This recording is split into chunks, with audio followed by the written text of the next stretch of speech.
dead. You have read that title correctly. It's not a mistake. Today's video is going to be all about how Narcissa Malfoy secretly plotted the Dark Lord's downfall and was quite successful at it, if I'm honest. She was involved in several key moments that, had they gone a different direction, could have resulted in Voldemort being victorious quite early on. I think people forget just how crucial a role Narcissa played in Voldemort's defeat, which actually stemmed more from a desire to protect her own family rather than target him directly. It's still not to say that she wasn't aware of the damage she's capable of causing, and that's something we'll talk about shortly. So let's begin by first looking at Narcissa's overall attitude towards Voldemort and the Death Eaters, because it ties into her later actions. The majority of you will already be aware of this, but for those of you who are not, Narcissa Malfoy was not a Death Eater, nor was she ever. She never took the Dark Mark, she never pledged herself to Voldemort's service, she didn't carry out any missions or anything of the sort. However, surprisingly, she was allowed into the inner circle due to the fact that her husband, Lucius, was a high-ranking Death Eater. I'm still not sure why Voldemort allowed that, but I'm sure he gave Lucius a chilling warning were his wife to ever be involved with any sort of unappreciated behaviour, something Lucius assured the Dark Lord would not be the case. She also wasn't Voldemort's biggest fan. She knew how cruel and unforgiving he was, but nevertheless, she supported her husband's involvement with the Death Eaters because she believed in how much he believed in what Voldemort was trying to do. That wasn't always the case with Narcissa. It was her supporting her husband's endeavours more so than having a passion for herself. Her sister was also involved with the same organisation, so it only made sense for her to participate too. So Voldemort returns to power. He scolds Lucius for not trying to find him, despite the clear signs that he was still alive. Lucius denies any of the signs. Voldemort knows he's lying, but in reality he needs Lucius and the Death Eaters as he's still regaining his strength back and getting used to his new body, so he decides to give Lucius another chance. Lucius goes back to full Death Eater mode. It's all about the Dark Lord's return and mounting a fresh challenge on the wizarding world. Narcissa is on board. She'd rather be in a prime position in Voldemort's version of the new world. Her husband is right up there, Bellatrix is out of prison, her family are all together. It's all good for a couple of months, to the best part of a year until that is. Lucius is placed in charge of a mission to retrieve the prophecy. He not only fails to retrieve the prophecy, but it is actually destroyed during the battle, and he ends up being captured, sent to Azkaban, and has his reputation destroyed. He's all over the papers. Now this makes Lucius useless to Voldemort because he can no longer act as a double agent through his role in the Ministry and his influence over the Minister too. Narcissa knows how serious this is. She knows her husband is in a lot of trouble and his life is now at risk. The only reason Voldemort even frees him from Azkaban is due to Snape's pleas that he can still be useful. Now Narcissa is called into Red Alert when Draco is initiated into the Death Eaters really early, I might add. He's so young, he's still learning, he's nervous and really feels the pressure to not only fill his father's shoes, but also restore his family's honour after his father's failure. Narcissa is not happy at the role that Draco's had to take, and her concern grows to an immediate unsettling unease when her son is given the task of assassinating Hogwarts headmaster Albus Dumbledore. This is way more than what Draco can handle, and what we can see from the obvious stress on his face and how it's taking its toll on his body, causing him to be sluggish and gaunt. He tries feeble attempts to kill him through third-party assistance like trying to send the cursed necklace and the poisoned mead. Both attempts actually end up hurting unintended targets.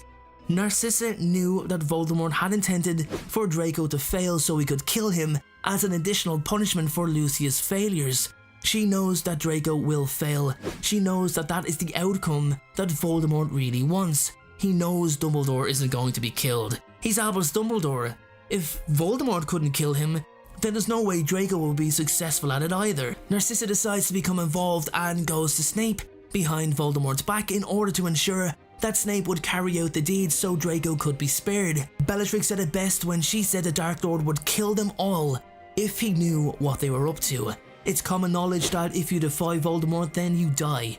This actually works out perfectly for Snape because he could earn the Dark Lord's trust back completely by carrying out the deed himself, even though he really didn't want to. So what's important here to note, guys, is that Narcissa has schemed behind Voldemort's back to prevent the outcome he desired. She has checked out of the Voldemort camp. She is checking out of Voldemort Hotel. He's treating her husband like he's less than human, and he's setting her son up to fail and then be killed. She knew it was only a matter of time before Voldemort would look to once again punish her husband, so it's no surprise she took her chance when the opportunity presented itself and displayed two moments of bravery. The first was when she lied directly to Voldemort's face, falsely informing him that Harry Potter was dead. If there's one lesson to learn from Voldemort, it's the fact that you pretty much can't lie to him. He can always tell. Not only did Narcissa successfully fool him, Harry himself, to her own surprise, managed to hold in the excruciating pain from Voldemort's Cruciatus curse, which backed up her claim that the boy was dead. This is, in my opinion, all but confirmed in Harry's head that Voldemort's followers were losing confidence in him, and Narcissa may not be the only one. She knew that Harry was the only chance that anyone had of defeating the Dark Lord. She had switched allegiance long before that moment, but this was the first action she took. It did not take much for Narcissa to switch off or check out of her loyalty to Voldemort, as I said, and that was down to her family being threatened. This quote from the Deathly Hallows sums it up, which reads as follows: "Still feigning death on the ground, he understood." Narcissa knew that the only way she would be permitted to enter Hogwarts to find her son was as part of the conquering army. She no longer cared whether Voldemort won. It really solidifies her stance on the situation here, guys. By lying for Harry and obviously to see her son, she knew that he would find a way to end this, especially if he just survived the killing curse again.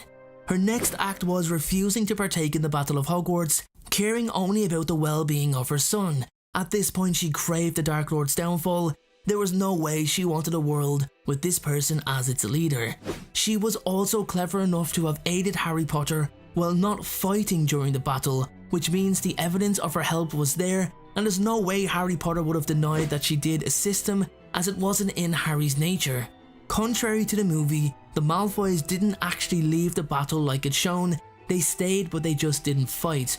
Now, although Draco definitely seemed to have learned his lesson, Lucius did not. Even after Voldemort's defeat, even after getting caught, then being broken out of prison and not sent back after the war ended, even after being point blank guilty of the crimes of being a Death Eater, Lucius still voiced his disapproval of Muggleborns and everything that surrounded them. He still wanted a pureblood society, and I would not be surprised to see him support the next up and coming young daring wizard who wants to make a change, which is something I feel made Narcissa resent the Dark Lord even more. She resented how much her husband craved this change that meant sacrificing their rather peaceful life. Narcissa had seen stability and mortality for the first 13 years of Draco's life, so to see that become unsettled was not something she wanted. Well everyone, with that being said, that is my video on how Narcissa plotted Voldemort's downfall. As I said at the beginning of this video, it's not entirely a surprise that she craved his demise, and now you can understand why that was. Thanks again for watching. Please make sure to give this video a like. Thank you to those of you who have stuck with me, it really means the world to me. I'll see you again. Make sure to look out for the next video.